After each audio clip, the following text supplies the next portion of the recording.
Welcome to Badger Beer Hour, February 2024. I'm super excited about this one. We've been working all month towards this. We have a fabulous guest.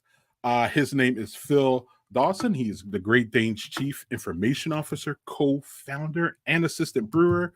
So we're going to be literally going around the world, taking you around the world. We have the news with Kristen Landon, of course. We are our friend Joe Geyer, who is Brewery Travelers, will make his debut here with the Brewery Report. We're going to start keeping really close tabs on the breweries in Wisconsin, openings, closings, what's going on with them, and delivering that to y'all. And Joel's also going to have a segment of where he talks about traveling in Wisconsin for beer. And this month we're going to feature Oshkosh. We will also, Landon has been working, well, for a couple days to assemble the latest beer events from around the state. And want to mention that I'm going to be drinking a wonderful Pilsner, German style Pilsner from Delta Beer Lab, who just celebrated their 5th anniversary party on Saturday. And if you would like more information on that, you can check our YouTube page where I have a short about that that I shot last Saturday when I was there. So without further ado, y'all, here is Badger Beer Hour news for February 2024.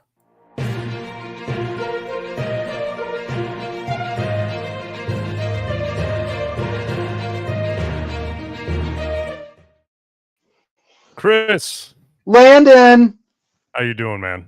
I'm doing great. How are you doing? Great. You drinking anything? Are you I'm drinking not. beer? Oh my I'm God. not.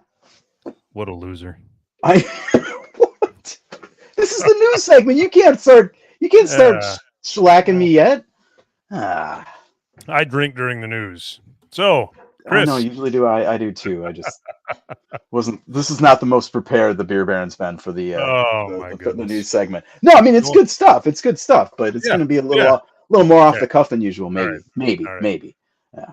All right. Well, we'll start off February with the freshest news, right? Yeah. You got to. This news happened today. So this morning over at Third Space Brewing in Milwaukee, our former Badger Beer Hour guest Samantha Danon, friend of show, led the brew day for the annual Pink Boots Society collab beer, which they call Like a Girl. That's an IPA, Like a Girl IPA. Several female and non-binary brewers from around the state took part in this. In the making of this beer that benefits the Wisconsin chapter of the national organization, that's the Pink Boots Society, and Pink Boots supports and promotes women in the brewing industry. They funds raised from this beer last year contributed to Pink Boots Society field trips to Malt Europe in Winona. They're the big malting facility there, Winona, Minnesota. That's across the river. That's over by a little by you. Not really. It's not too far away from me. A little bit, yeah. And then also to a hop farm that I'm blanking on the name. It was in the story that I edited this morning, but that's the story. There it is. That's in Fitchburg near Madison. I forget the name of the hop farm. They also had a scholarship for a brew and malt workshop at Breese. That's all benefiting. All of this is specifically geared toward women in the brewing industry in Wisconsin. So nice cause, obviously. Like a Girl IPA is dropping March 8th. That's International Women's Day. If it's not on your calendar already, that's a Friday. Falls on a Friday this year. At the tap room in the Menominee Valley in Milwaukee, and then Like a Girl, like as in previous years, will be in retail across the state shortly thereafter. So, and that's not the only effort that's happening for Women's Month in the beer industry. Throughout March, the Women's Beer and Spirits Collective is holding events at bars and restaurants around the state. Their mission is similar, raising awareness of women awareness for women in the I guess I was going to say the brewing industry, but it's the beverage industry. Yep. And they also do fundraising for charities that support women around the state. Two notably that are beneficiaries this year are Sojourner, I believe it's called Sojourner Peace Center in Milwaukee. That's a domestic violence shelter and Okay. advocacy organization. And then one in Sheboygan called Safe Harbor, similar mission there. So really good stuff. This is the third year that this collective has been working, and they've raised like thousands of dollars in the last couple of years.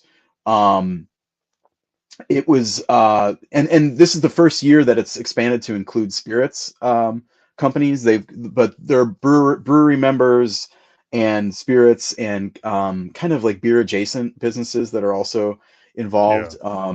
It's a little bit more broad than Pink Boots, because Pink Boots is kind of geared around brewing itself. Yep. A lot of the members of this organization are sales folks, kind of, admin, not directly in the production area. And of course that, all the issues that affect, brewers, women brewers, are also affecting other employees too. Right. It can, as we have heard from multiple guests throughout the years here, it can be a tough industry for women. Absolutely. This was kind of spearheaded by Three Sheeps Brewing and their sales extraordinaire, Juliana Perindozzi. Sorry about the pronunciation on that, Juliana. And this year, Three Sheeps is making a special beer called Lady Lupulin IPA. It was created by their cellar team member, Kate Tama. And it's going to be hitting shelves statewide, so that's pretty cool. Yeah. This is not just a southeastern Wisconsin thing. But it's going to be one of the seasonal rotation in the new Three Sheeps variety hop pack. It's a mixed 12-pack that they just released at the beginning of this year. The first version is out now. It has First Kiss Double IPA coming back for the first time in a while since that beer went on hiatus. Very nice. And they're donating 50 cents from every pint sold at the tap room of this Lady Lupulin IPA to Safe Harbor, which I mentioned earlier. You can find there are events all over the state. A lot of events, like it seems like pretty much one every day or a couple per day in around the state. You can find them on Facebook and Instagram under the Women's Beer and Spirits Collective. So you can keep track of them, keep track of all those events and everything there. That's great. It is great. It's great that we lead off with a nice story. Yeah. And we're going to follow it up with another nice story. Well, kind of. I don't know. This one kind of cuts both ways for me, Well, I mean, I guess if you're down in that area, it does. Yeah. Yeah. But so we'll follow up on a story from last month. Yeah, that's right. This is well, not last month. This is from our special show, our special Friday show, where we broke this big news. Yeah. So, and you may have this has been out, and if you're a friend of Badger Beer Hour, you probably know this already. But Venture Brew Co. in Milwaukee is buying or has purchased Beloba Brewing in Brookfield. So Beloba has been open since 2014. It's in essentially, I guess you could call it downtown Brookfield. It's a little kind of village center. This is a very kind of big kind of ex-urban community. But there's where Beloba is, it's kind of a little town center that's built around an old rails station, and a couple other businesses down there. It's a nice little spot. And Gordon and Jane Lane, you can see Gordon in the middle there in the photo. They founded it back in 2014. This was kind of a late in life endeavor for Gordon, kind of second career, and they've had enough and they're ready to retire. So it closed for good last Saturday. And Venture has the guys from Venture, Simon on the left in that photo, and Rob Gustafson, both of whom I believe have been on the show. They have been in talks with the Lanes for a couple years to kind of be his exit strategy, and the time came and they pulled the trigger. I believe it was just I think it was just last week or 2 weeks ago that they finally finalized everything. So we'll be seeing Venture opening up. Venture, just I guess we should maybe say what Venture is. They opened in 2018. It's a brewery and coffee roaster, dual kind of the cafe tap room model. Real small, like 200 some barrels a year, and they're pretty much at capacity. Located in Milwaukee's Washington Heights neighborhood, which is about 8 miles east of Biloba, almost on the same North Avenue axis there. And they're looking to complete the remodeling and updates and, putting their own Venture spin on that tap room by St. Patrick's Day, March 17th. So you've got just a couple, just maybe soon. What is that? That's 3 weeks to get on their horses and get everything ready. The brewing, that's a 10-barrel brew system at Biloba, and they'll be bringing that online later as permits kind of roll in. But they're hoping to have the tap room open, and I guess the cafe type hours, coffee service is. I haven't talked to them since the story drop, but that was kind of to come later, probably after the beer service starts, because of the equipment necessary and staff training and stuff like that. So, Venture West, looking like you can raise a dry stout to Venture West on. I don't know if they'll have a dry stout. It's kind of made that up, but yeah, that would be appropriate, right? Yeah. You could bring your own like bootleg green dye and drop it in a little bit of the Heights saison. That would be appropriate and also incorrect, but do what you're gonna do. Probably not good for you either, food coloring. But anyway, you want to get on that soapbox. That's all they do with those kegs of Miller Lite. I know. I don't drink basic those. Shit. So we're gonna news is short this month, so we only got one more story, and it's from some people that will consider honorary Wisconsin beer. Yeah. This is across the border in Minnesota, but it's a big one, so I think it's worth talking about. And they're good citizens in the beer days, bringing it in with a nice pun there. New adventure. But Fair State Brewing Cooperative, good citizen, and has a pretty big presence in the Wisconsin beer community, I guess you could say, is entering Chapter 11 bankruptcy protection. So this does not mean that they are closing necessarily, although one certainly hopes that this is a step to avoid that. This is a reorganization that will allow Fair State to continue to operate with a court-approved business plan, and then the way it works is they pay back the judge approves the plan, and then they pay back their creditors over time. Yep. The reasoning, as explained by Eater Twin Cities, I'll have to cite them for this quote from this is founder and CEO Evan Sally talking here. He says, "The short version of it is that the pandemic dug a hole for us as a business, and we tried to move heaven and earth to dig out of it, and ultimately we couldn't quite get there on our own. We need to use this tool to reorganize, restructure, and get on the other side as a healthy and sustainable business." The story goes on to talk about foot traffic and being down significantly since the pandemic, and just distribution revenue also kind of lagging since then. It does, Fair State is a cooperative model, and I think we talked about a little bit about this in the Friday show, kind of as in speculative sense. They, Sally said that they're also unionized, which is not super common in beer, or at least craft beer. But Sally said, they're not really looking at staff reductions or benefit. That he basically said that the union is not anything that was an obstacle for us. We're not really going to change a whole lot in terms of like staffing levels and stuff like that. So he really downplayed the idea that or the cooperative model might have been a factor in this. One thing that the story does note that I found kind of interesting is two other co-founders of Fair State, Nico Tonks and Matt Hauk, both left full-time employment with Fair State in the past year for personal, quote, life reasons. Oh, and it says that they have both. It says also that they have both been involved in planning through the bankruptcy process. So, yeah, I mean, we talk about this a lot, especially this time of year.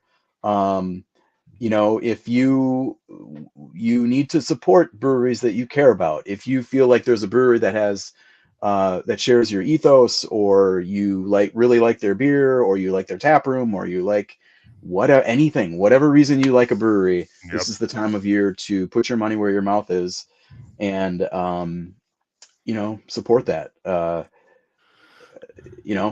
That's it.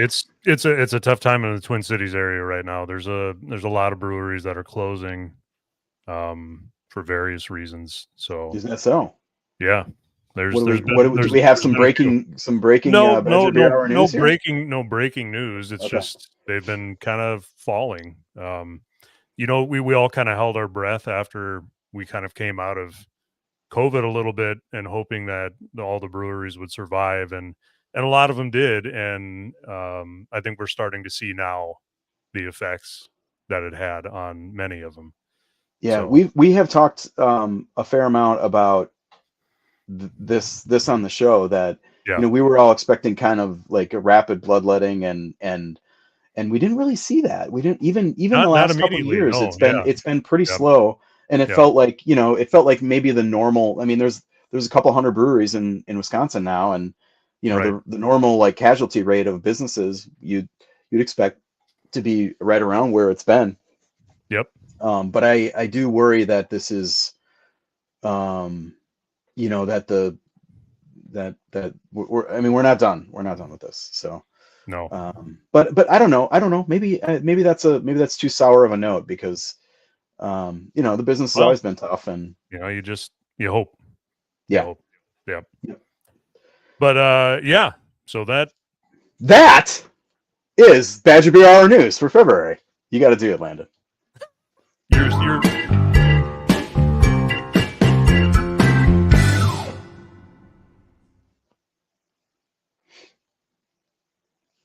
All right, this is exciting. We have a Badger Beer Hour first, in that we are going international with the Badger.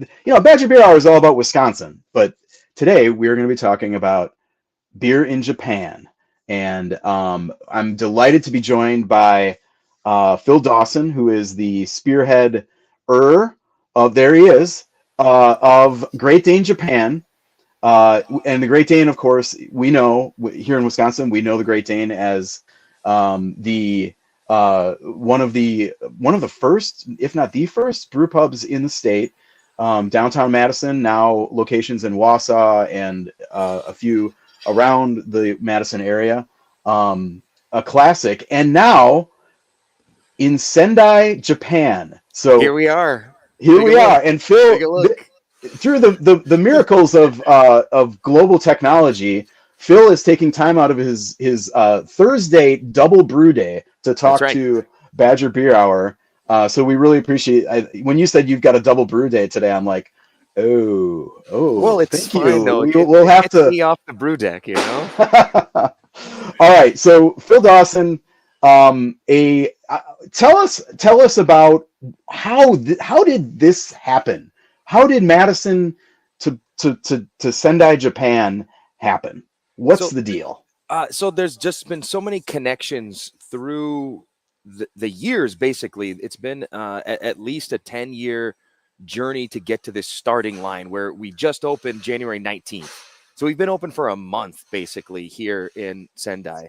But it all started really, my part of the story comes in 20 years after the real story starts. This story starts 30 years ago, when Rob Labreglio, the co-founder and brewmaster of the Great Dane Pubs in Madison, he had hired a guy from Japan, a guy who had, was there visiting and was walking around and doing some things, but he loved going to the Great Dane Pub. And Rob said, hey, why don't you come in and try some of these beers, and I can teach you how to brew. And then they send him to brewing school, and this is him right here. This is and so this guy, this is the guy who 30 years ago walked into the Great Dane and then became friends with Rob.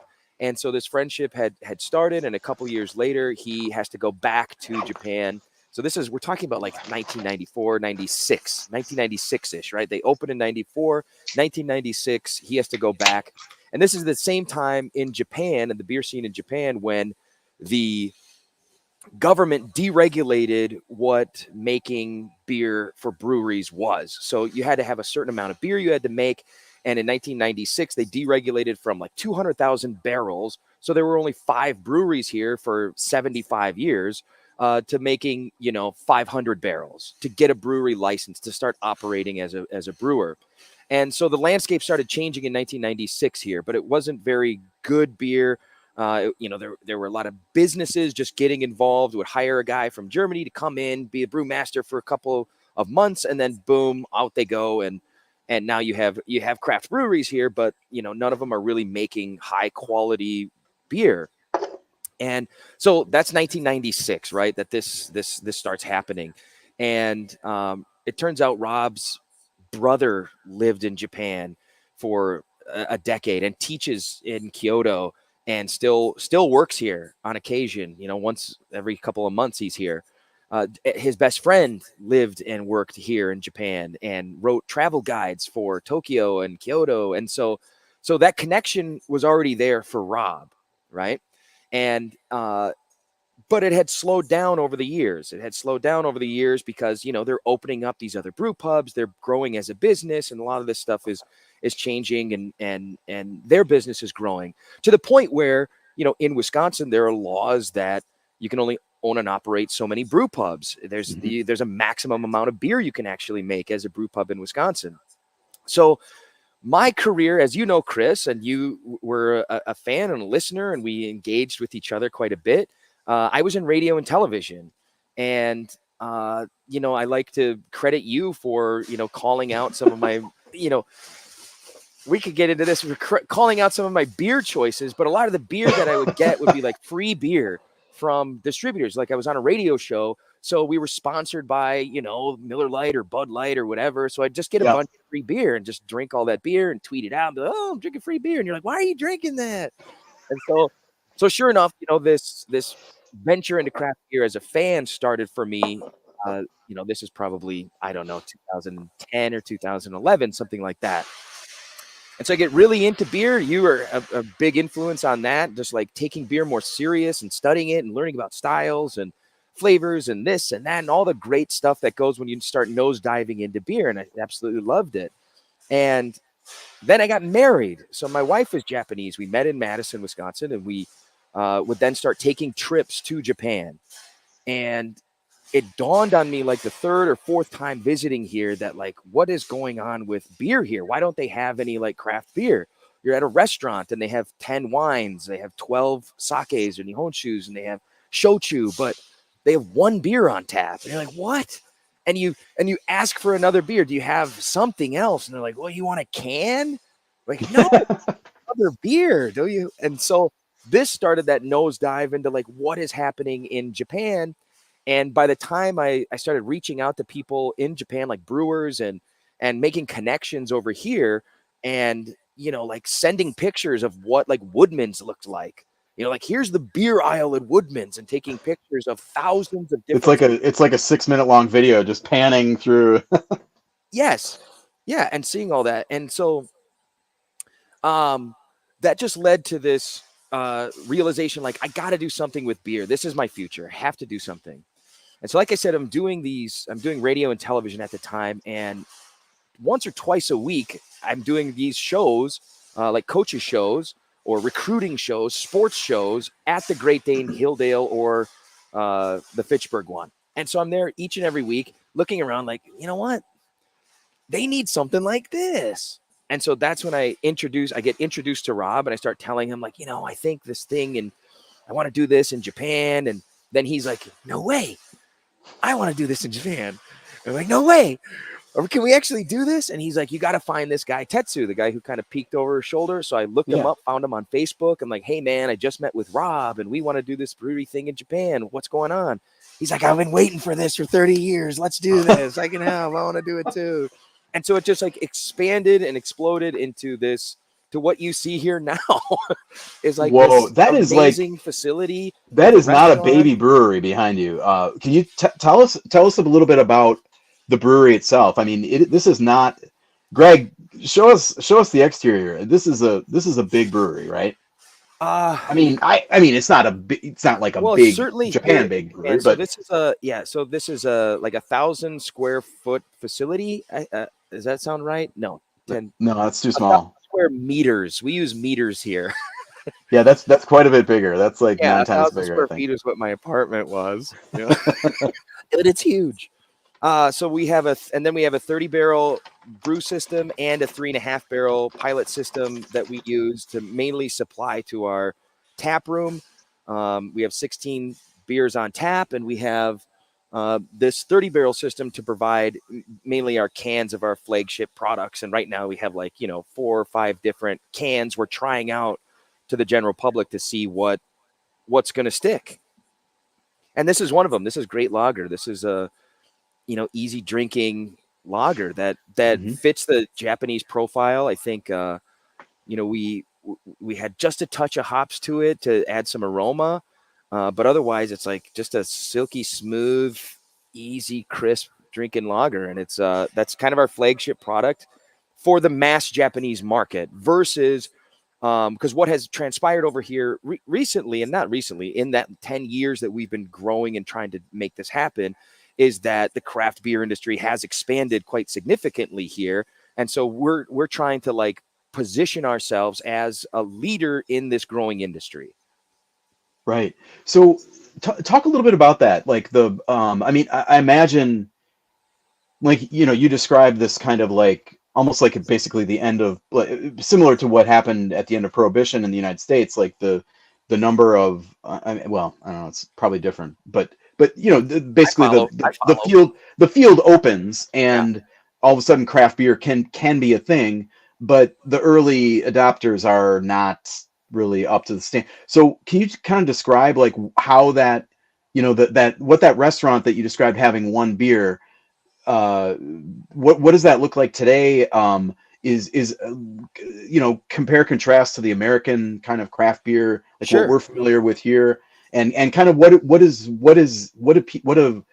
do people want in your, when you come into your tap room or in the shelves, on the shelves in the markets or whatever. Yeah. So what has changed even since the 10 years when we started looking into this, when and we even did a little documentary back in 2014. I don't know if you guys have ever watched that, but check it out. It's on YouTube. It's called Craft Beer in Japan, and it's Rob and I and Rob and me and we took travels here and visited breweries and stuff to try to get the gist of what the industry was like. And it's changed significantly.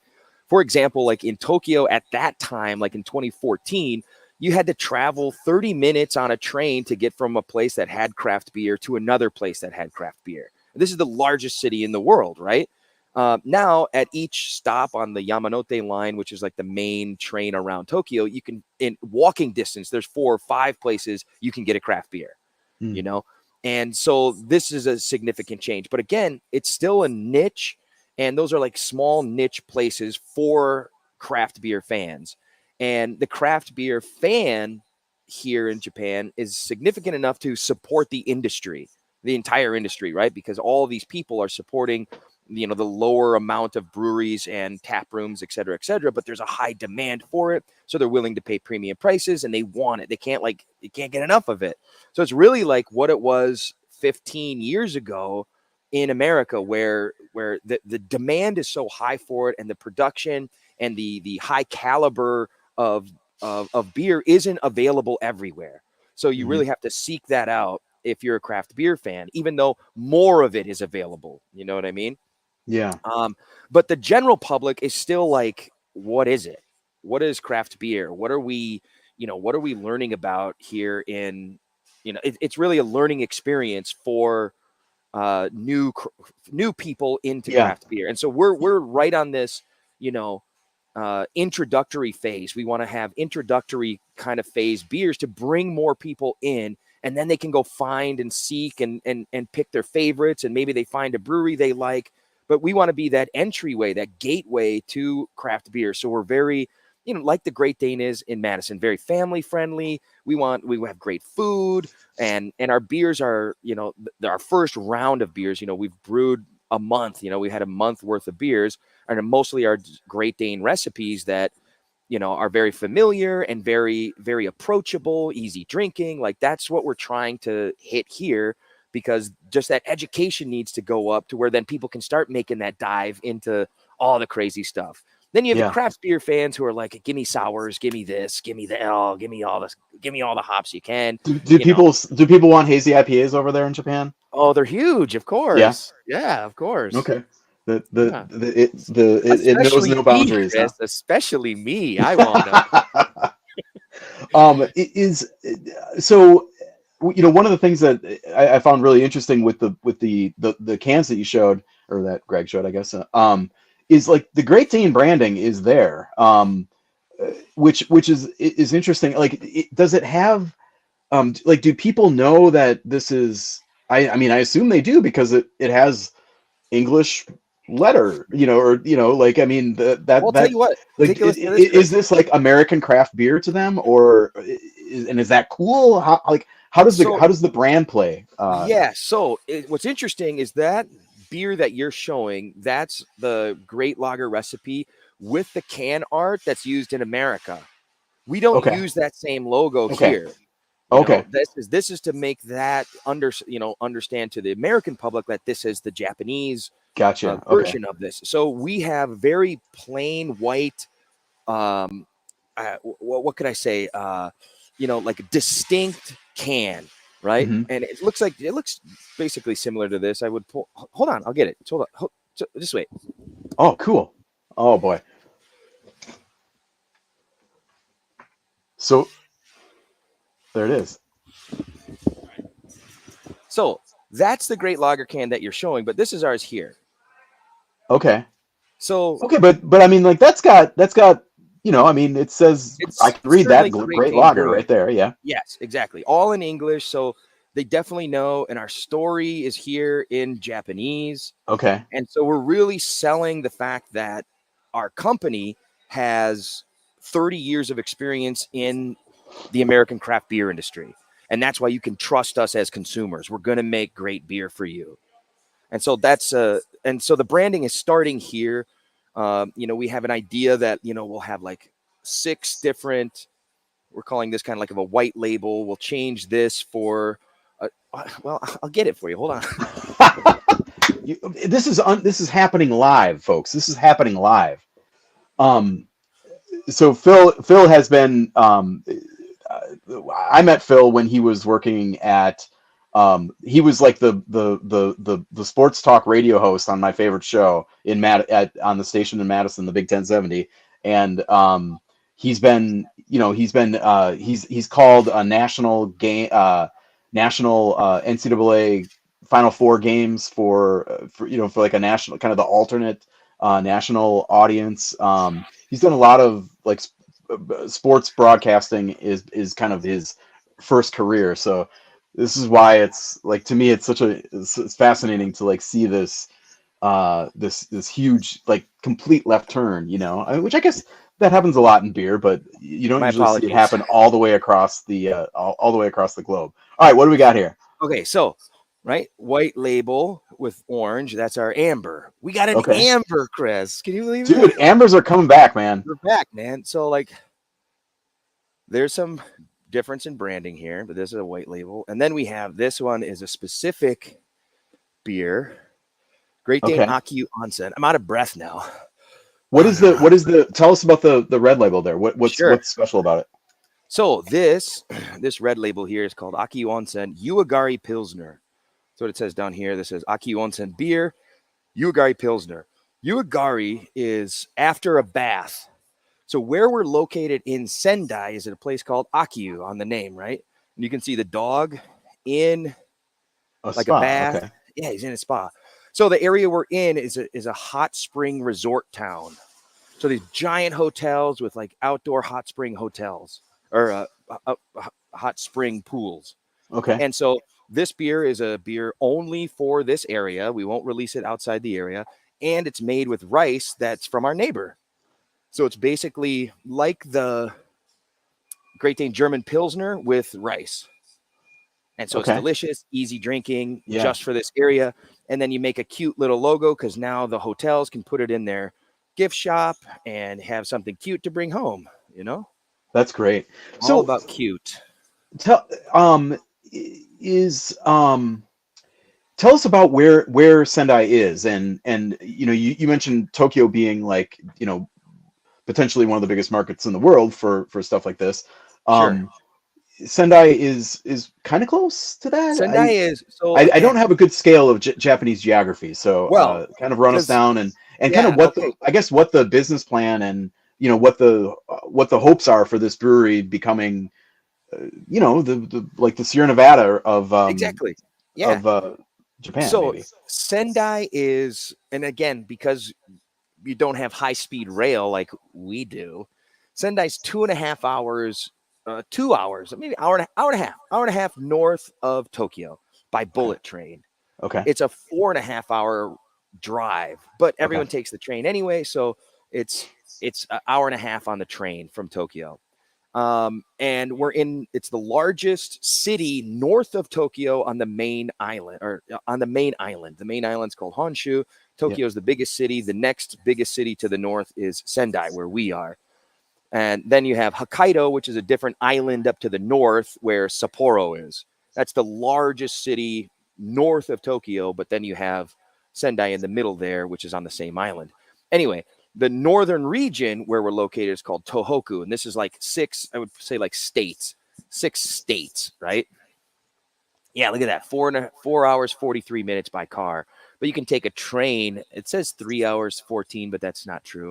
It's like an hour and a half on the bullet train. Okay. So this northern region where we're at is called Tohoku, and that's the area that we like kind of claim as our hometown. Our hometown is Akiu. That, you know, we want to lock up Akiu with like stuff like this, that we have this area. Sendai, then we can offer kegs to craft beer bars and restaurants that can handle, these. They only use these 15-liter kegs. We don't use 50-liter, and I even speak in liters now. These what would this be in gallons? I forget. 15 liters. That's like it's about 4 per gallon. So yeah, it's about a 6 still. Yeah. So it's like that. So the only half barrels we have are for our tap room. Okay. You know? And so like this is the normal size. They even use smaller sizes, and a lot of them are just like insta cooled with glycol. They don't have any cold storage. So like it's a very dicey ball game when using these, unless you're going to someone that really knows what they're doing with craft beer. And so that's also another part of the education process. Like you can open a craft beer bar, but you have to run it right. You have to run it correctly. You have to clean your lines, like that's an important thing too, because we don't want to taste diacetyl in our beers, if we give them to you. So, so that's the game plan. I mean, it's to own our home area. And then obviously Tokyo is so big. It's like its own monster. And so anything that can happen in Tokyo, we'll take it, obviously, but it's not our like main focus because it's its own animal, Okay.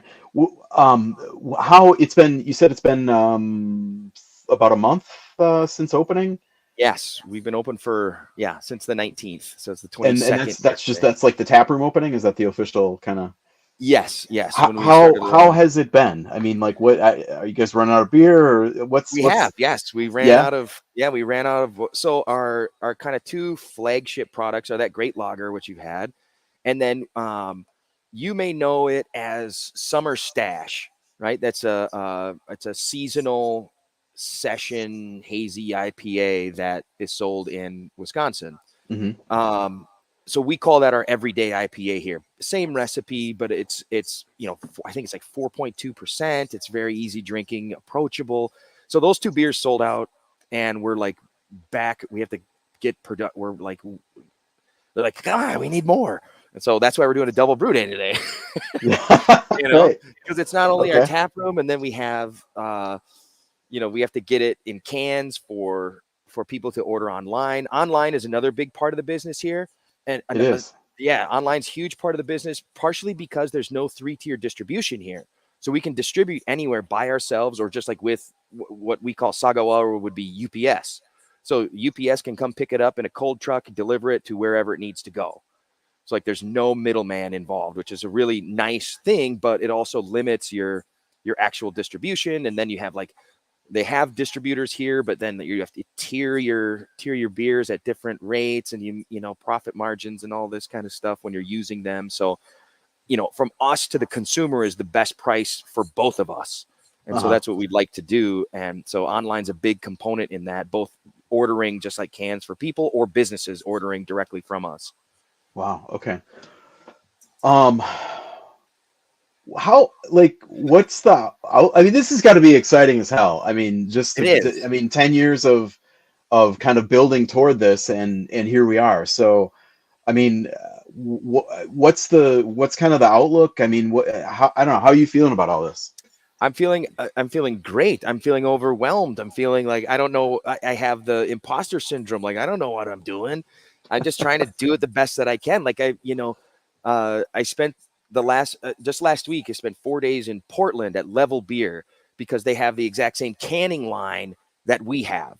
And so I could go and train on that canning line. And then like the day I get back, I'm running the canning line here. Like, all right, there you go for it. So it's like everything that is happening thrown right into the deep end, and like it's sink or swim in it. And regardless, it's like swim. You can't sink. You got to do it.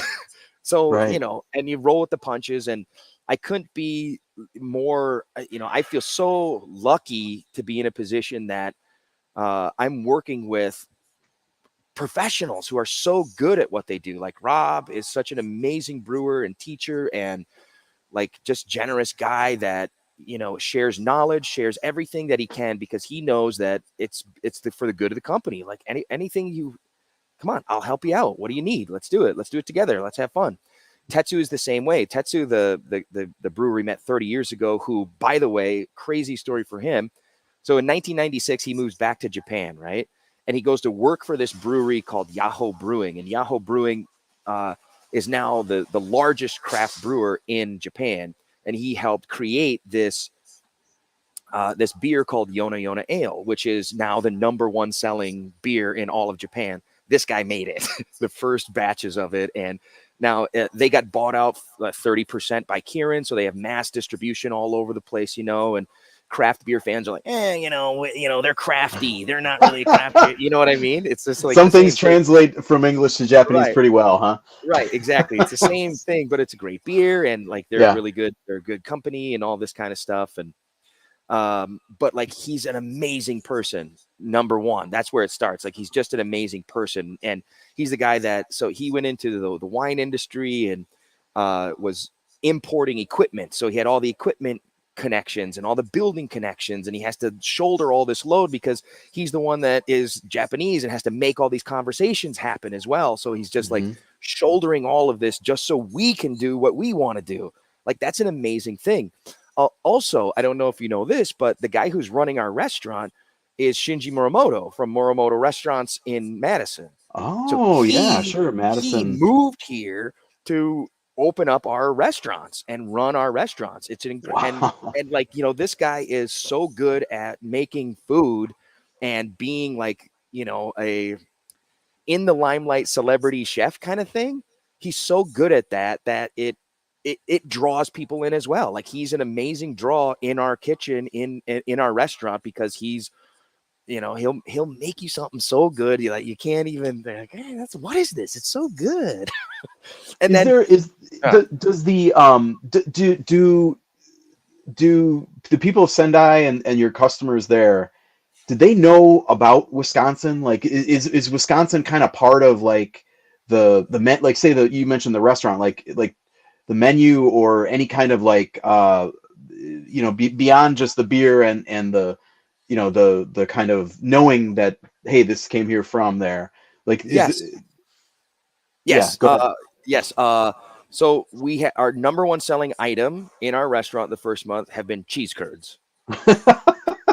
Right? Wisconsin's greatest export. Yeah. The cheese but there's a farm that's, 30 minutes away from here, a dairy farm called Zao Cheese. So like they, we had to tell them how to get curd. Like, we need this part of the cheese. We don't want your cheese, actually. We want this leftover thing. And they're like, really? Okay, you can like have it. We'll bag it up. That's like for you. that's like baby cheese. It's like baby Yeah, cheese. like, It's not here you ready go. yet. What are you talking about? Trust us. It's gonna be great. It's gonna be so good. And yeah, so we have sausages. We have both like Jones Dairy. We have Jones Dairy Farm bacon from Fort Atkinson. We have Johnsonville sausages. So that's part of the menu for sure. Even our beer, like we have Breese malt. We imported a ton of Breese malt just so we could get that like similar flavor and support Wisconsin. We want to be a landmark Wisconsin business and make people understand what Wisconsin's all about. Good food, great beer, good times, like all that kind of stuff. That's what this place is about. And Wisconsin, it really isn't on the radar for a lot of people here.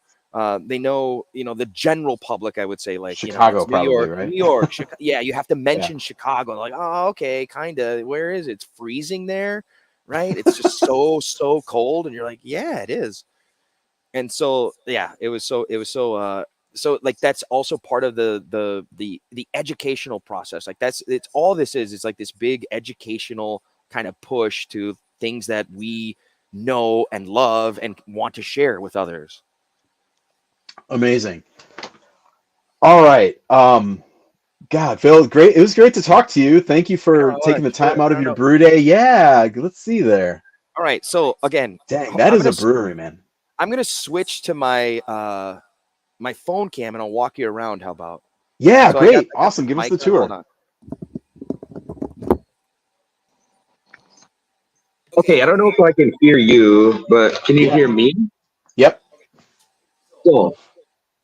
So here's the well, I'll start in our green room. Let's go. Okay, here we are. Here's our mill room, right? There's your Breese malts right there, yeah. Breese malts right here. Yes, sir. Breese malts. Big sacks, super sacks. Yes. We got some wiremen in case we need to make some big Germans, right? Then we have I'm going to take you, we'll say hi to Rob. He's doing the brewing. Oh, I got to get out of the way. There's Rob. There's Rob. Hey, all right.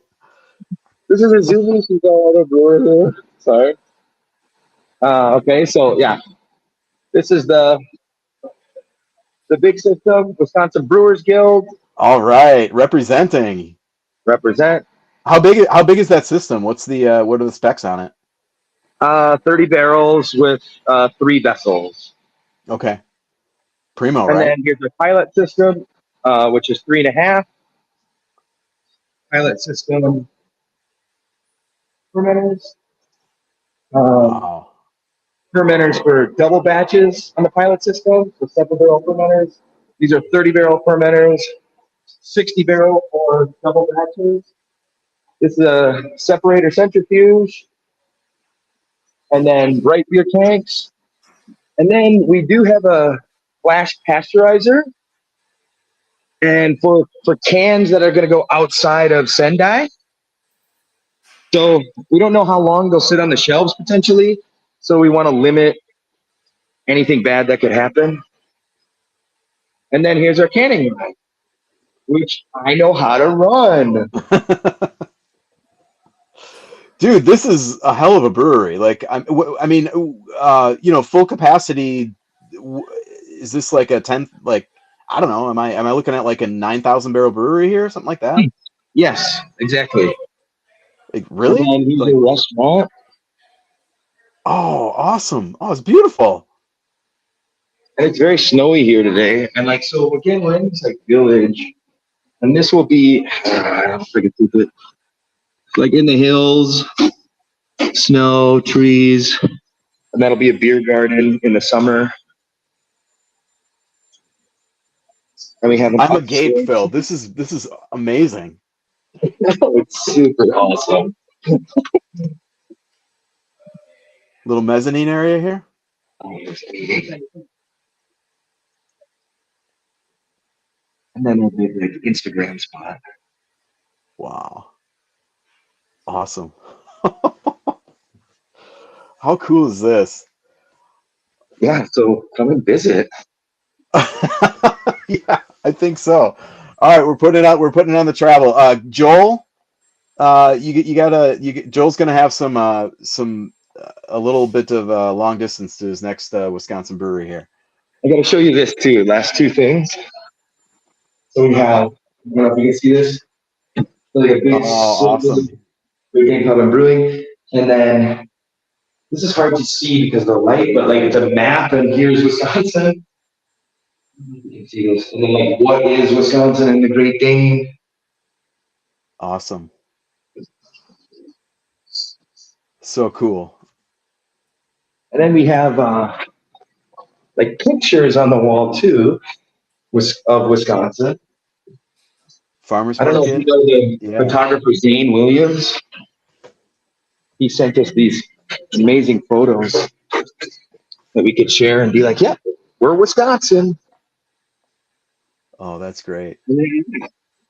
They're up there too. So we always got to touch a taste of home in the brewery. Nice. There you go.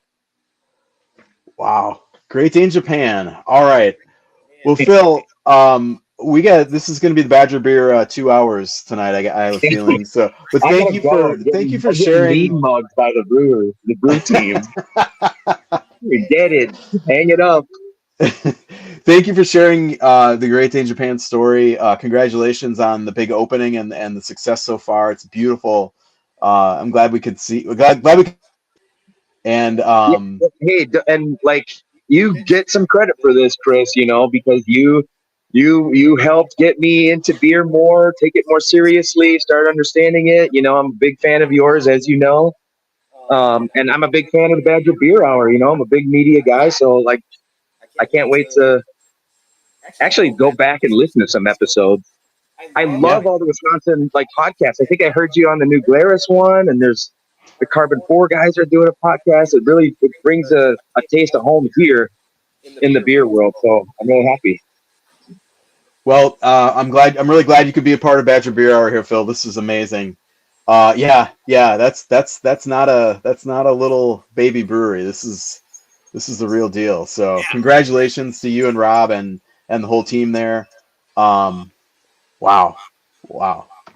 Stay in touch. I'll come back when we have a new release that we'll put out in Wisconsin or something like that. Right? Yeah, sounds good. Okay. All right. Take care, Phil. Yep. Thank you.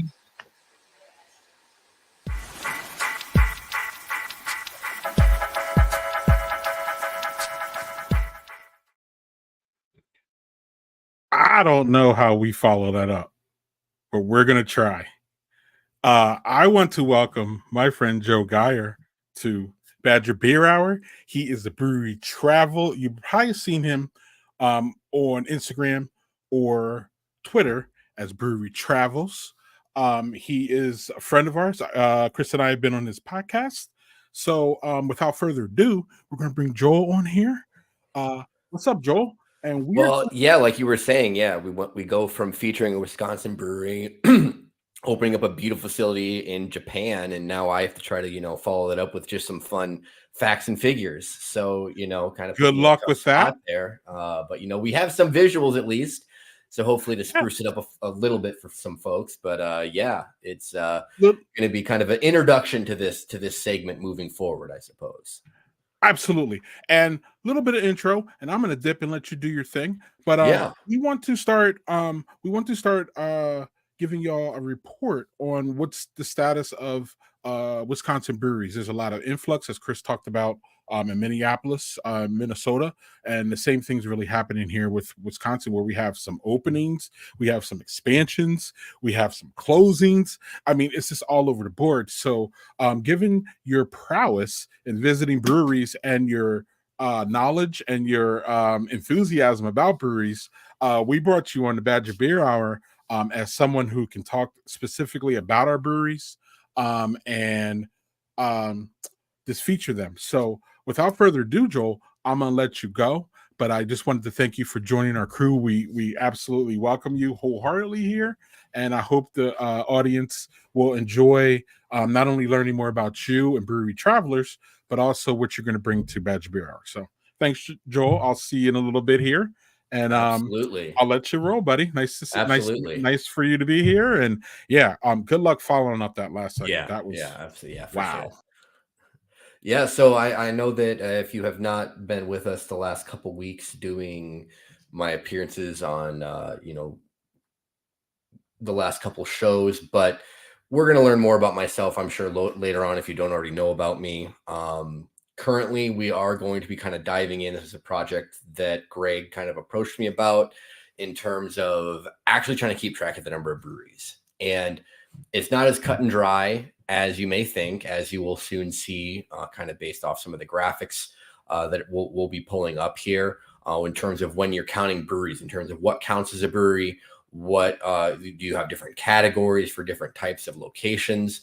And so it was kind of an endeavor that I just jumped on. And I have to give a shout out to Matt Gardner from Twitter. And he was a person that reached out to me. He's also been kind of tracking some of this. So we were able to trade some notes in terms of what breweries are open, what breweries are closed, like what we're kind of thinking about, how you count certain locations.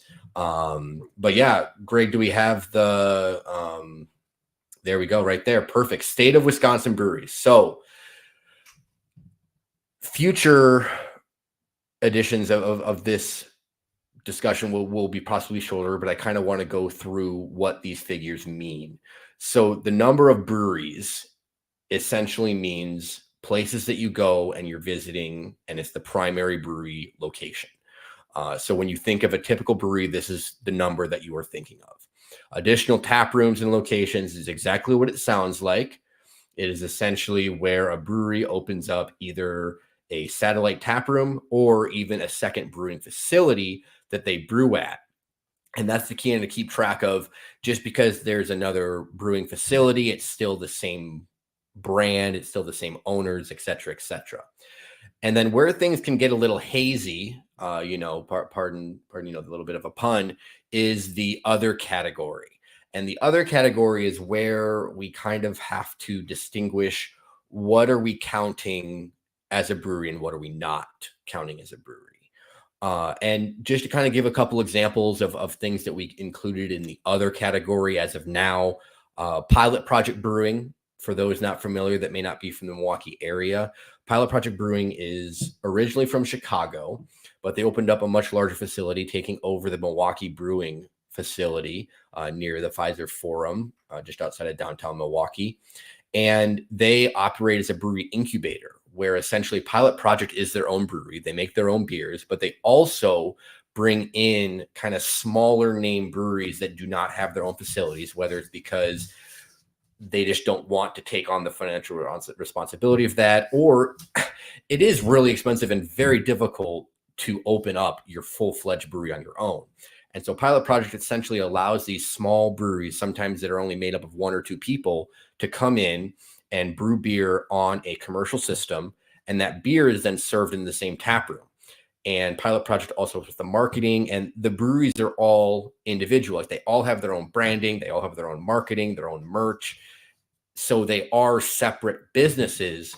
But again, it's kind of hard to say when you go to Pilot Project, whether or not you count them as 4 breweries, as, one brewery. That's kind of where we have this separate category for other. Another example would be Gray Brewing in Janesville. I know that at one point they had a tasting room. They currently do not have a tasting room, but they are still brewing in Janesville and have their brewing facility and production brewery there.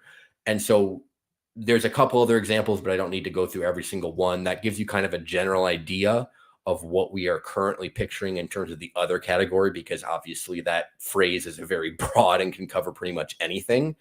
And then, as you can see, the map is something that I kind of put together to give people a visual representation of where the breweries are across the state of Wisconsin.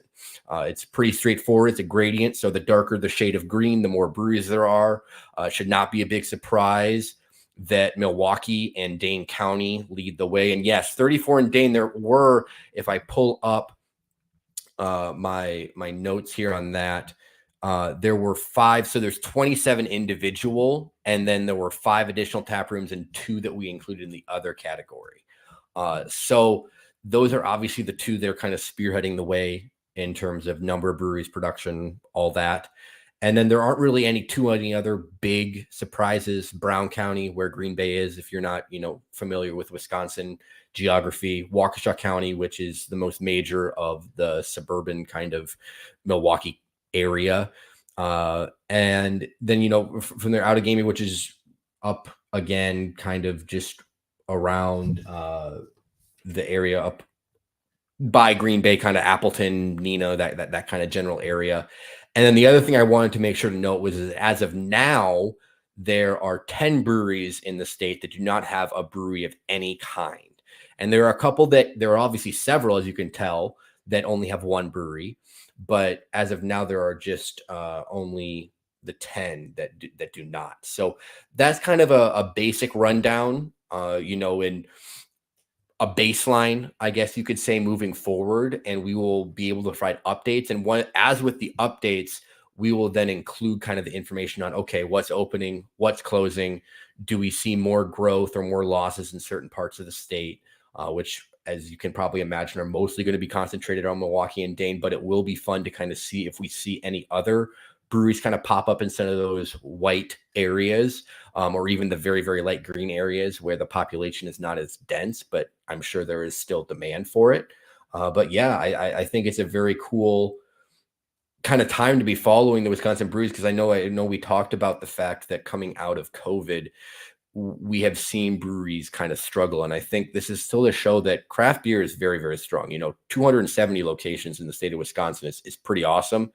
And we just want to make sure that we're going out there supporting them, knowing where they're at. And later on, I don't know if we'll get to it tonight or not, but part of that I'm going to be doing is highlighting the lesser known areas, like, outside of Milwaukee and Dane counties, being able to kind of highlight the beer scenes and the brewery scenes all around the state to kind of get people to get out of their shell and go and check out some other places. So yeah, that's kind of the little bit of the initial rundown. I'm looking forward to following up on this and being able to be more on top of kind of following the growth and how the Wisconsin beer scene continues to grow and adapt.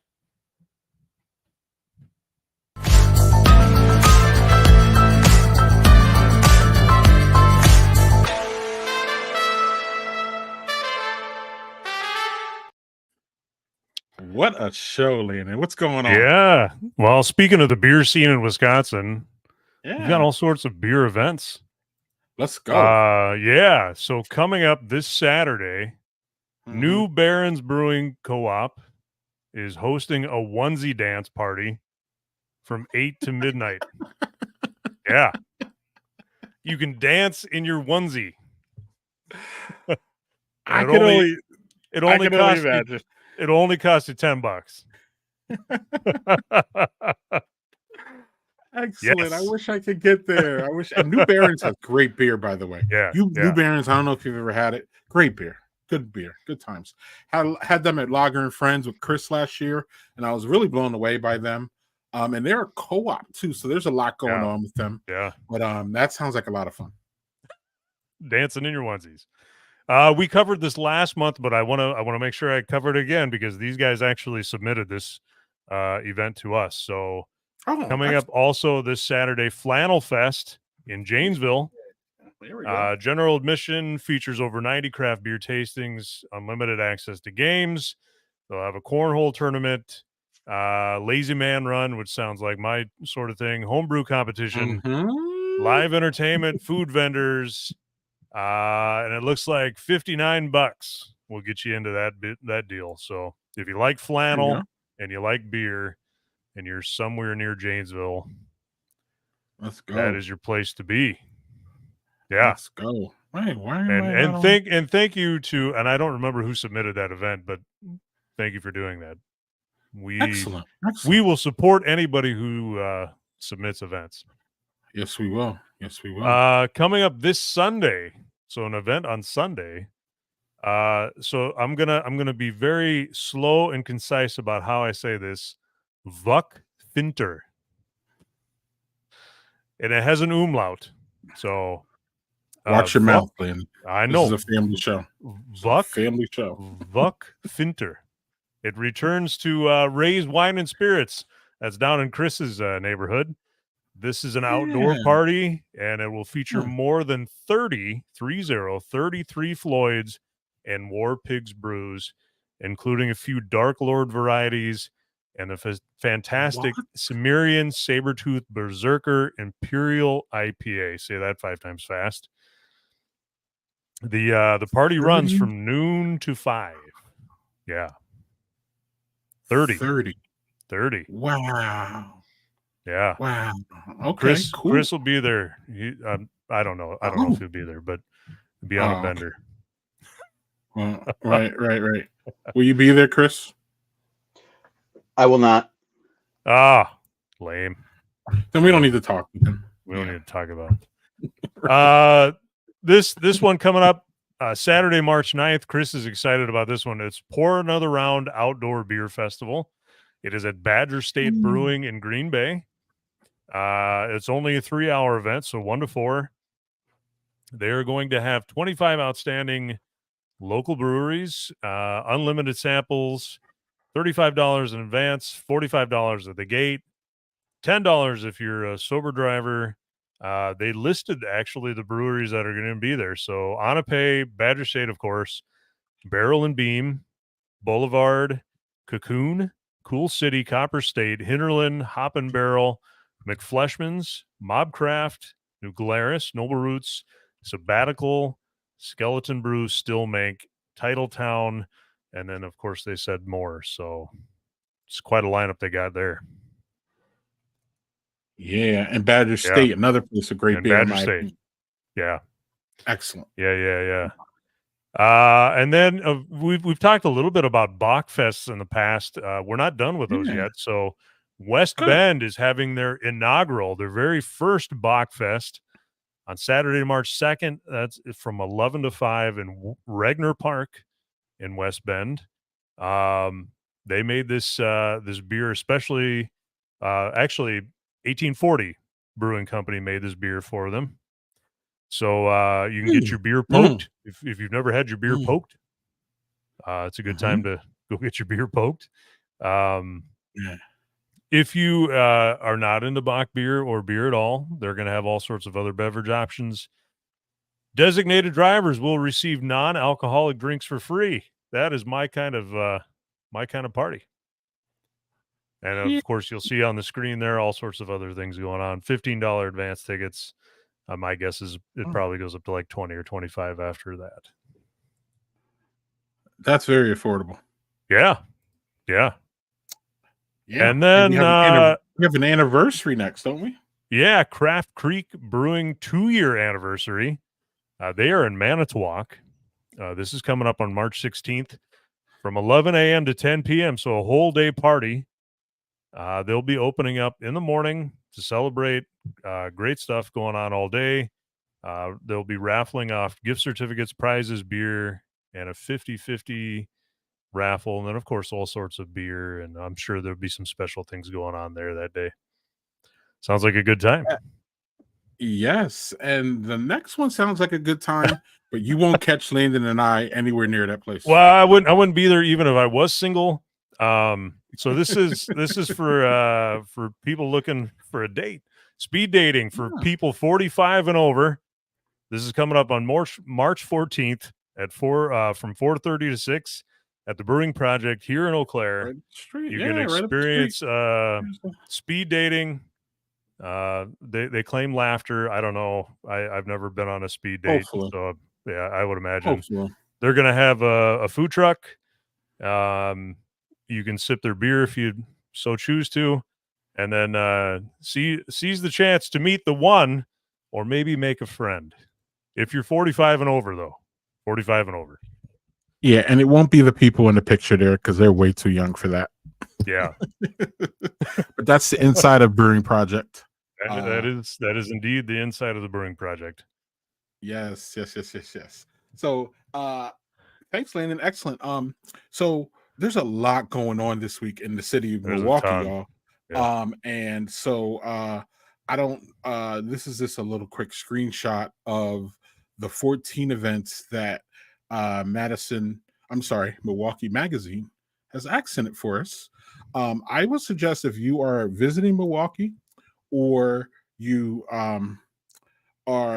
live in Milwaukee, I suggest that you keep an eye on Chris Drosner's own, we have to say, Milwaukee Magazine. They do a wonderful piece, as you see here. Supermoon is releasing 6 very limited beers today, y'all, with Black Rose Brewing, and here in Madison, Supermoon. They both like funky beers, so I'm sure these beers are fantastic. So check that out. And if Supermoon has that triple in it, y'all gotta grab that. I mean, that's just so there's just so many here that we can't even really. There's a New Barons one. They got some yoga going on. They got that the thing going on with Three Floyds. So there's so many good things. Check out Milwaukee Magazine for those, y'all. I have a banner here real quick that I can. Where is it? It's a long URL, y'all, but at least you can peruse over to milwaukeemag.com and you'll see that right there. And without further ado, we're going to bring on Milwaukee Magazine himself, Chris, to tell us about one final event. Chris. Yeah, thanks, Greg. Nice promo there for that's a weekly column written by my colleague Dan Murphy. I think it posts every Tuesday, so you can check that out. You can just go to milwaukeemag.com and check it every Tuesday. You don't need to get the URL or whatever. Jazzy Bear, what's up, Simon? Okay. I wanted to talk quickly about Lager and Friends. You mentioned Lager and Friends earlier today. So tickets for that go. The date is June 4th. I should have had that ready to go for this segment, but I believe it's June 4th, and there's a change in the format this year. They're moving it from previous 2 years that had been at the big outdoor park beer garden pavilion space at Bavarian Beer House in Glendale, just up the road from Sprecher. This year it's coming home. So Joe Yito, fan of show, frequent guest, and owner of Gathering Place Brewing in River West, is they put this festival on every year, and they're bringing it home into not into the tap room, but they're bringing it to they do block parties outside on the street in front of the brewery a couple times a year, and there's enough room out there that they can do it there this year. And there's kind of an interesting backstory about why they're doing it. They kind of always, this was always kind of the hope for this festival once it got going and got big enough that they could do it at their location. But this is essentially an outcome of the new or the beer law that was passed last year and is now implemented. And one of the things that does is it allows it kind of flattens the playing field for brewers that can essentially, to put this on, you need an out-of-state beer license. You need to be able to sell out-of-state beer, which is one of the things that's really cool about this event is they have brewers from out of state coming to Milwaukee that aren't usually here. So like they've had Breakside, they had Dovetail before Dovetail was distributing here. They've had I believe they've had Freem or Suarez. I mean, like these are like big time lager brewers from around the country come for this festival. And Kansas City Beer Company was another one. So basically they can't do that if you have a regular brewery license. You can't do that. Bavarian Beer House had a brew pub license, which is, from some quirk of the law, did allow out-of-state beers to be sold. So with this new environment, they're bringing it home, and you can find out about all that.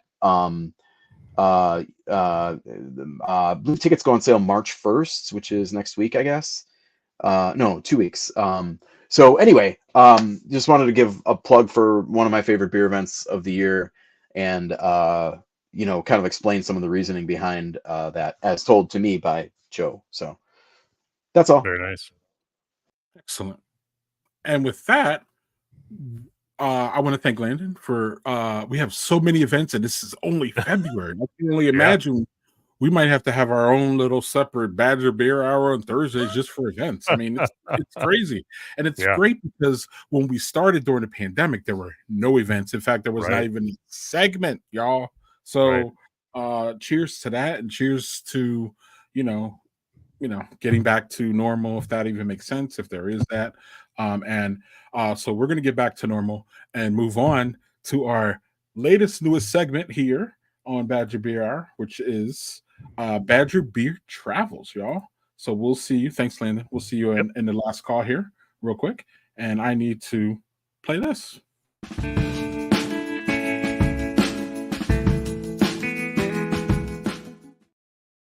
So another new segment, y'all. Badger Beer Travels.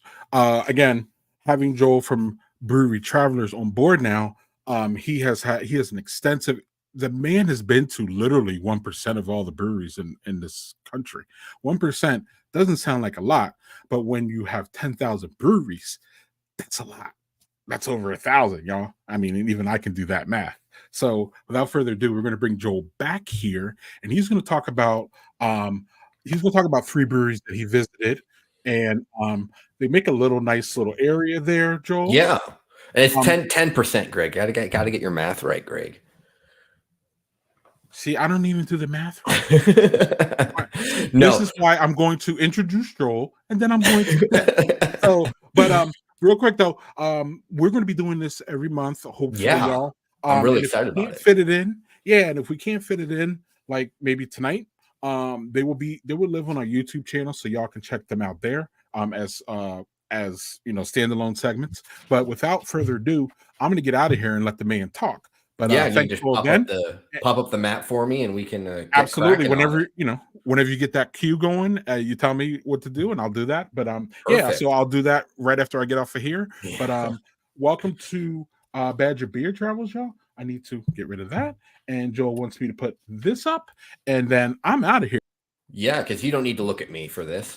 So Badger Beer Travels is going to be, again, like we kind of hinted at earlier, discussing some of the beer scenes around the state of Wisconsin. And we may, at some points, I'm sure, maybe highlight specific neighborhoods in Milwaukee or Madison. And being a resident of Milwaukee County, I of course have a lot of love for the breweries around here, but I also have a lot of love for breweries in other parts of the state of Wisconsin, as I've now visited close to 200 of the breweries around the state of Wisconsin. And I've been to so many amazing places that I want to highlight many of them that may kind of fly under the radar. And for this first edition, we are going to be going to Oshkosh.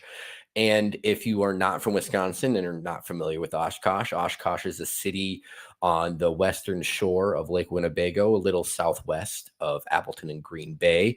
Got a population around 67,000 people. It's a college town. UW Oshkosh has about 16,000 students, give or take.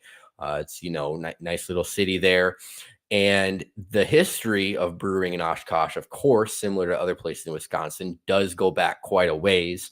There was brewing there all the way back into the 1840s. And one of the breweries was actually inspired. The name was actually inspired by brewing taking place back in the 19th century. So we'll get to that later on. But we'll go ahead and just dive in right here. And talking about kind of a general overview, Oshkosh is interesting because there are 3 breweries in kind of the city. One of them's it's technically still Oshkosh, but a little outside of the city. But they're all fairly mature for the craft beer scene, like relatively. The youngest of the breweries opened in 2017. And so, they're already over 6 years old. So when you're talking about how quickly the beer scene is growing and new breweries springing up all the time, these 3 breweries have already kind of made their roots here in Oshkosh and really kind of developed themselves. And we'll start with the oldest one there in the middle. You can see Fox River Brewing, and they are definitely one of kind of the older breweries just in general. In the state, going all the way back. They were founded in 1995, so they're quickly coming up on 3 decades of business. They also have a location in Appleton, if you're in Appleton, that was opened 2 years later. But they have this location here in Oshkosh that is on the river, and they actually have a patio on the river. And it's an interesting place because it does not have the feel of what you would typically think of as a craft brewery. It has much more of kind of a restaurant, kind of like a sports bar feel almost. Like there's jerseys hanging up everywhere. There's lots of TVs. It's got food, and there you can even also get, if you're not wanting to buy their beer, you can also get macro beers there as well. But if you are looking for their beers, they do have some really solid options. And one of their flagships was my personal favorite of my time there, called Blue Bobber. It was a blueberry ale. And they, even in my flight glass, they even tossed in a couple whole blueberries. And I've never had that anywhere else. I thought that was just quite something. But other than that, you know, they also have other renditions of that kind of they have a red bobber that's made with raspberries, a white bobber that's made with pineapple. So kind of a few different, very approachable fruit flavored beers. They also, you know, have a more typical selection of light lagers, Scottish ale, but they do in golden ale. They have a couple other more interesting options. I know right now when I went and checked their tap list, they had a milkshake IPA and a sour sop sour. So you can get some more of the trendier styles of beer if that is more your taste. And then the second location that we'll be honing in on is Bare Bones Brewing. And if you can kind of glance up there in the top left corner, it is a little outside of town, just, you know, I guess it'd be about 2 exits up outside of Oshkosh. They were founded in 2015. And as you can tell, maybe by the logo and the name, they are dog themed. And by dog themed, I mean they take it seriously. They have their flights are shaped like bones. Their tap handles are shaped like bones. This picture is a little bit older from when I visited, but I now know on that far wall, they now have a huge mural of dogs that are all sitting in a bar. Many of the beer names are like dog themed, and they're obviously their covered patio is also dog friendly. So they take, you know, if you like dogs, you will probably enjoy visiting this place just for the vibes alone, not even before we talk about the beer. So, you know, nice little spot there. Again, more of a traditional type of menu, I would say. My favorite there was their flagship Dog Days IPA, which was a very, you know, American style IPA, very balanced, featuring Chinook and Centennial hops. They also had a really good Brindlebach, just a nice malty backbone of a beer. And then they do get a little bit funky. You know, they had several seasonal fruit beers as part of their Unleashed series. Again, I think almost everything at this brewery revolves around dogs, which is pretty neat. So they do get a little adventurous with that. But if you truly want to get adventurous, you're going to want to head to Fifth Ward Brewing, which was my personal favorite of the three there in Oshkosh. And it is also technically the newest by a couple years. This opened in 2017, right on Main Street, actually right across basically from where the new Oshkosh Arena is, where the Wisconsin Herd G League team plays. But actually, so their name, this is where I was hinting at before, one of the 19th century breweries was located in what was called the Fifth Ward in Oshkosh. And that is where UW Oshkosh now sits. And the two founders of Fifth Ward went to UW Oshkosh. That's where they were kind of honing in some homebrewing stuff. And they have a culinary background. And that background shows through in a lot of their beers. I had some really interesting beers, some interesting flavor profiles. I know my personal favorite that I don't believe I saw anywhere on their current tap list was called Coleman Crockett's. It was a honey saffron wheat ale. They had a cherry lime sour. They had a mango margarita sour. I know one of the other things that they just recently had that they currently have on tap is a barrel-aged stout with banana puree, vanilla, and cinnamon that's supposed to kind of be themed around a bananas Foster. But then they also do have some more traditional things, a hazy pale ale, an amber, a Schwarzbier. So you can kind of get the best of both worlds if you're going there. It's a very nice, this is the more of the breweries, I would say this is the most typical when you're thinking of a modern craft.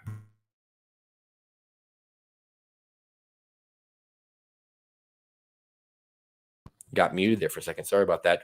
Anyway, what I was saying is that this Fifth Ward is probably what you are picturing when you are thinking of a modern craft brewery.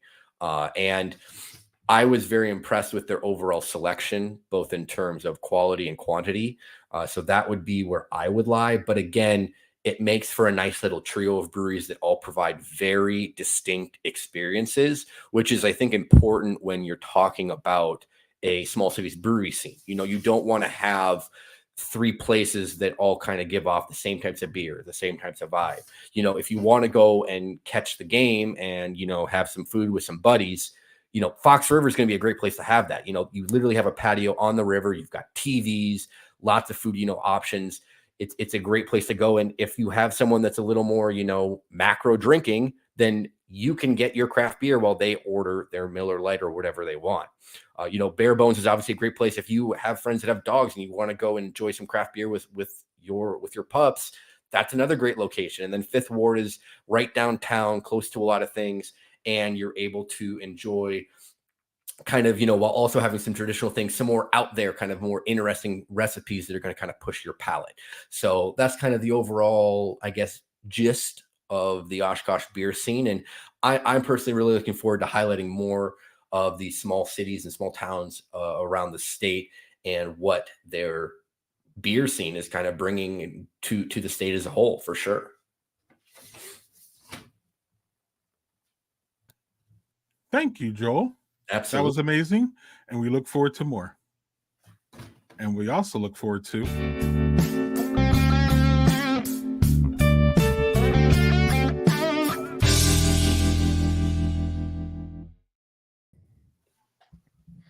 wow. Y'all did it tonight. Good shit. Good shit. Love it. So Nailed it. I gotta get out of here because I gotta kick up my boys. But before that, we got a bunch to talk about. So I'm gonna do this really concise. Number one, Badger Beer Hour will soon feature our own website where you'll be able to get Badger Beer Hour 24/7 all day. You'll be able to see beer news there. You'll be able to get Joel's report. You'll be able to see what Chris is up to. You'll be able to have a shot at Taproom Travelers when Landon gets his stuff back going and running. So I'm looking forward to that. Hopefully before March.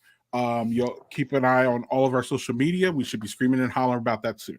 Number two, we're doing more YouTube content, y'all.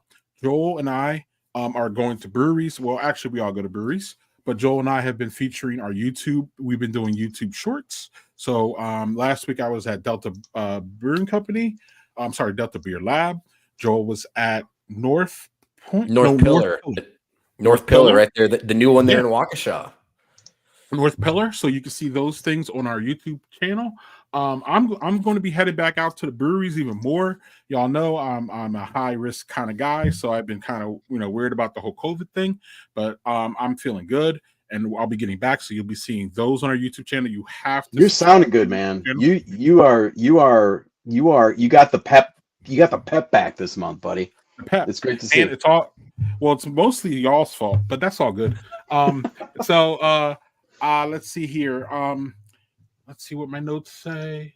Yeah. So one thing I do want to highlight, y'all, is I did a recent interview here with my new friend, Brock Cummings from Brennan's Beer Company, or Brennan's Beer Cellars, I'm sorry, here in Madison.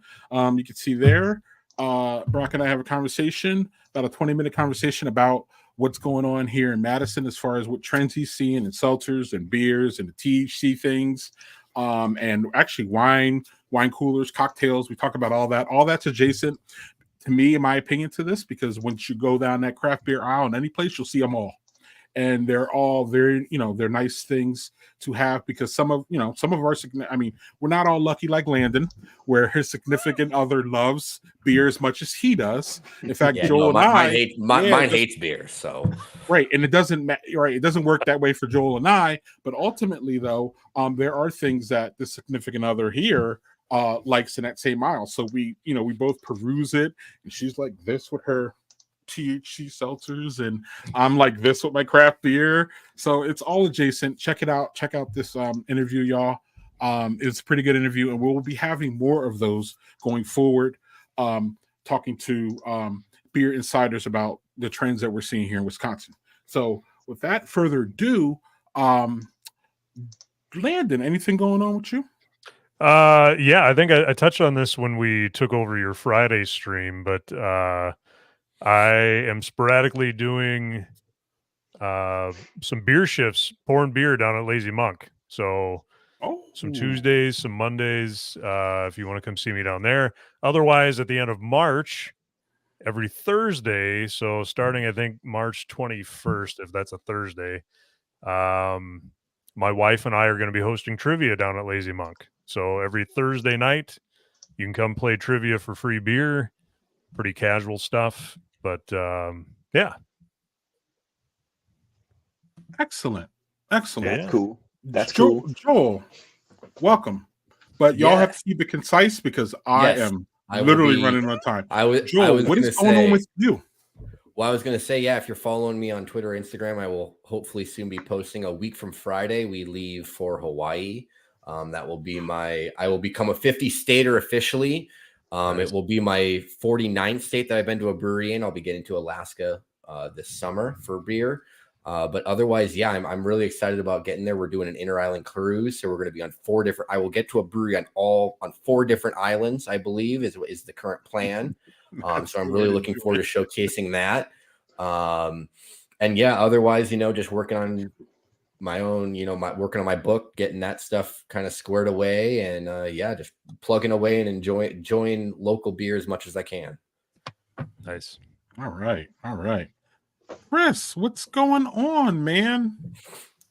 Just mainlining life, baby. I don't know. Let's see here. I've got a short story in the February issue of the magazine, spotlighting Doppelbock, but specifically the Fermentorium's wonderful Latibulator, which I'm gonna just say, like, if you like that beer and you're enjoying it this time around, you can thank me, because I call the Fermentorium. I'm like, hey, that Doppelbock is great. Are you making that this year? And they're like, we weren't planning on it, but why? I'm like, I just wanted to write about it. I thought it'd be good for February. And he's like, I guess we could. Yeah, I mean, he's thinking about it. He's like, we're doing Maibach. Like, we could stack the yeast. He's like, yeah, we could do that. I'm like, On the bottom of the can. all right, let's go. Yeah. So on the bottom of the can, you just say "for Chris," when they're stamped on the can. Thanks, Daniel, by the way, for the congrats. I did see that, but yeah, just say "for Chris" on the bottom of the can. So but I think it's out like right now. I think it went to distro. It's just a wonderful beer, and I wrote a little love letter to the style and that beer, and specifically in the February issue. So you can go check that out. It'll be posted online at some point, but yeah, I don't know. That's kind of it. Back in the Beer Baron writing business. So I had a column in the State Journal on Sunday print and Saturday digital. So you can find that on Madison.com. I don't think I've tweeted that one out. It's about cream ales and the new Three Sheeps Wisconsinitis, which is a really fine beer. And yeah, I don't know. You know where to find me. Twitter, mostly. Well, excellent. And y'all know where to find us. Y'all will find us next month, the 20th, third Wednesday of every month. Y'all could also find us on our YouTube channel. It's YouTube/Badger Beer Hour, or you could go Badger Beer Hour. You could get our link tree. You can find it there. You can find Landon on Taproom Travelers. You can find Joel Brewery Travels. You can find Chris, Milwaukee Magazine. You can find me, Daddy Porter. Also on our Friday stream. If y'all missed our Friday stream where Badger Beer took over Brothers and Booze, my Friday stream, y'all should go back to that. That was a whole lot of fun. We literally broke news on it, which I don't even know if we've ever broke news on Wednesday, but we broke news on a Friday. And y'all also will see an attempt by my co-host here to shame me for the beer that I wanted to enjoy. I think we were pretty successful. And well, I kind of skated out of that. Yeah, you kind of cut off the descent there. Yeah, Yeah, well, I was in control there, so it was all good. Believe it or not, y'all, that wasn't even planned. That just worked out that way. I wasn't even planning to play that, but it just worked out that way, and it made it look like I was like doing that. So it was really good. Actually, I was like, I couldn't even have planned that. I liked it. I liked it. Yeah. I actually, literally, before we go, I had some beer left over. Doug and I were going to do just a whole show of just crap beer and like throw everybody off, but we never really got around to it because I was sick. So then I was like, I'm just gonna pull this out now and see what kind of shaming that my co-hosts are going to do to me. And y'all, Oh, we would never. No. Y'all follow suit. So, man, this has been a real fun one to put together. Shout out to Phil Dawson. That was awesome. Yeah, that was great. amazing. That was great. That was one of our best interviews ever, Chris. Thank you for bringing that in. Thank you for doing that. It was amazing. It was good. That man is a top. You just set him up and let him go. Oh my goodness. It was great. Daniel says thank you from New York City. So we even have people who aren't in in Wisconsin enjoying the show.